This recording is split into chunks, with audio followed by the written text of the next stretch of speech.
You are laced up, hand on the door. 6 in the morning, and the street outside is still gray. And something inside you quietly goes out. Like a pilot light. Nothing dramatic happens. There is no battle. You do not argue with yourself and lose. You simply notice, with a strange kind of calm, that you are not going. The shoes come off. The day starts anyway. Here is the part nobody looks at. Last night, you were not merely willing to do this. You were eager. You laid the clothes out. You felt something close to excitement about the person you were going to be at 6 in the morning. Same shoes. Same street. Same body. Same run. Between last night and this morning, nothing about the run changed at all. Only one thing changed, and it was not you. You call this willpower. You believe some people were handed more of it, and you were handed less, and that this is simply a fact about you now. You think that's willpower. It isn't. It never was. For years, psychology sold you a story about a fuel tank. Self-control is a limited reserve that drains through the day, so that by evening you have nothing left. It was a good story. In 2016, more than 2,000 people across roughly 24 laboratories tried to reproduce that effect in a single coordinated experiment, led by Martin Hager. The tank did not show up. What is happening at 6 in the morning is not a tank running empty. It is arithmetic. And the arithmetic is older than your species. Your species is roughly 300,000 years old. This particular calculation was already ancient when you arrived. It runs in pigeons, in rats, in monkeys, in every animal that has ever had to choose between something small and near and something large and far. In 1975, a psychiatrist named George Ainslie published a paper describing the exact shape of that calculation. His work began with pigeons choosing between a small immediate food reward and a larger delayed one. What he found was that the value of a reward does not fade steadily as it moves into the future. It collapses, sharply at first, then it flattens out into the distance. Psychologists call this hyperbolic discounting. In plain words, your brain applies an enormous penalty to anything that is not right here, and then stops caring much about the difference between next month and next year. Picture two buildings. One is short and stands very close to you. The other is enormous and stands a mile away. From a distance, the enormous one dominates the skyline. It is obviously the bigger building, and it is not close. But walk right up to the short one, and it fills your entire field of view. It blocks out the sky. The far building has not shrunk. Your position moved. That is exactly what happened between last night and 6 this morning. Last night, the run was distant and the bed was distant, and from that distance the run was clearly the bigger building. This morning you are standing at the base of the bed. It fills everything. Your preference did not weaken. It reversed. Psychologists have a name for that: preference reversal. In 1995, Chris Kirby and Richard Herenstein ran it with real money and real delays, letting people choose between a smaller reward sooner and a larger reward later, then quietly shortening the wait.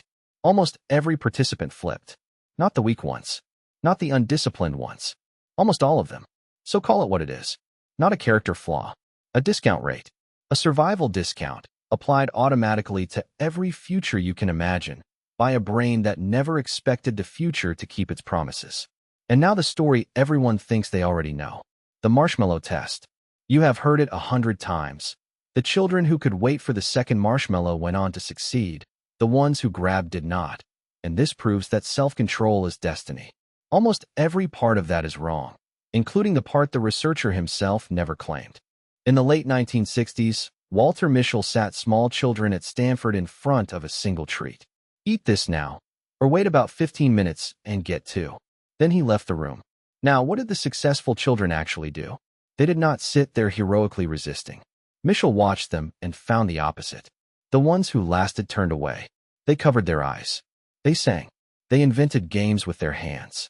When Mischel later told children to picture the marshmallow as a cloud, or as a photograph rather than a food, their waiting times went up. The children who won were not the strongest. They were the ones who stopped standing at the base of the near building. Then, in 2018, Tyler Watts, Greg Duncan, and Hao-Nan Kwon repeated the study with more than 900 children and a far more representative sample. The famous link to later life outcomes did survive, but at roughly half the strength. And once they accounted for the child's family background and early home environment, most of what remained faded away. What the test was measuring was never a pure willpower gene. It was substantially measuring the world the child came from. So picture yourself 50,000 years ago, at the edge of the firelight. There is meat tonight because the hunt went well. Someone suggests keeping a portion for 4 days from now. And you have to weigh that against everything a 4-day-old promise means in your world.